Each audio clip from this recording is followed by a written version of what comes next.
তো গাইস, আমার শয়তানি মাথায় হলো খালি বদমাইশি বুদ্ধি আসে। তো কিছুদিন আগে ঢাকায় গেছিলাম। তো তোমরা তো জানোই আমি আবার ভালোবাসা ছাড়া থাকতে পারি না, ভিতরটা কেমন জানি খালি খালি লাগে। তারপর হঠাৎ করে দেখলাম একটা বাসার ব্যালকনিতে নায়িকার মতো একটা সুন্দরী মডার্ন মেয়ে দাঁড়িয়ে আছে। আমি তো ভাই এই সময় কি খুশি, ভাবতেছি ইস এখন হয়তো একটু ভালোবাসা পাবো। আমি তো আর দেরি না করে এক দৌড় দিয়ে উপরে চলে গেছি, মানে দোতলায় আর কি। দোতলায় গিয়ে কলিং বেল প্রেস করছি, সাথে সাথে মেয়েটা দরজা খুলছে। দরজা খোলার পর আমি তো এক নজরে মেয়েটার দিক তাকিয়ে আছি, হা করে কিছুক্ষণ এভাবে হা হা করে তাকিয়েছিলাম। তারপর মেয়েটা এরকম করতেছে আমার চোখের সামনে হাত দিয়ে।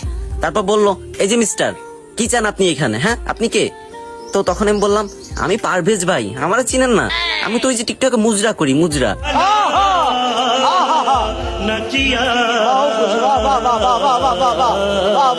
তো আপনার এখানে কি একটু ভালোবাসা হবে? তখন মেয়েটা রেগে মেগে বলে উঠলো, এই শয়তান ছেলে, তোর ঘরে কি মা বোন নাই? তখন আমি বললাম যে মা বোন তো আছে, কিন্তু একটু ভালোবাসা নাই।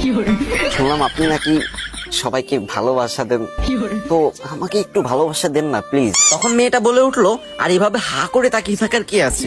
আগে কি কখনো মেয়ে মানুষ দেখিসনি? তো তখন আমি বললাম, মেয়ে মানুষ তো দেখছি, বাট আপনার মতো কাউকে দেখিনি। আহ কি সুন্দর, গরুর মতো টানা টানা চোখ, গাধার মতো হাসি। আপনি আমাকে একটু ভালোবাসা দিয়ে দেন, তাহলেই আমি খুশি। এটা বলার সাথে মেয়েটা আরো রেগে গেল আর বলল, তবে রে শয়তান ছেলে, দাঁড়া তোর দেখাচ্ছি মজা।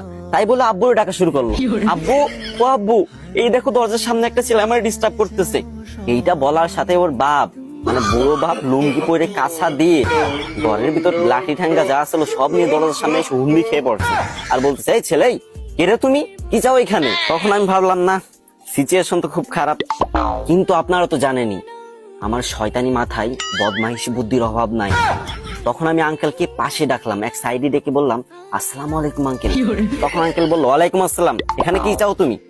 তো আমি তখন কান্না করে বললাম, আঙ্কেল, আমি না ঢাকায় নতুন এসেছি, আর আমি বাসা খুঁজতে এসেছি। তো আপনাদের বাসার নিচে দেখলাম যে টুলেট টানানো আছে, আপনারা নাকি বাসা ভাড়া দিবেন। তো আমি সেজন্য উপরে আসছি, এসে আপনার মেয়েরকে বললাম যে আমার কি বাসা ভাড়া দেওয়া যাবে? আপনাদের এখানে কি একটু ভালোবাসা হবে? আমি ভালোবাসা ছাড়া থাকতে পারি না। তো সেজন্য আপনার মেয়ে আমাকে কতটা অপমান করলো। আমি লাগবে না আমার বাসা ভাড়া। তখন আঙ্কেল বললো, না না না বাবা, তুমি আমাদের এখানে বাসা ভাড়া নাও, আর আমার মেয়ের কথাই কিছু মনে করো না, ও তো ছোট মানুষ, তাই একটু ছেলে মানুষই করে। আমি ওকে ধমক দিয়ে দিচ্ছি। তারপর আঙ্কেল তার মেয়েকে ধমক দিয়ে বললো, কিরে, লোকটা তোর কাছে একটু ভালোবাসা চেয়েছিল, তাই বলে তুই লোকটাকে এতটা অপমান করবি?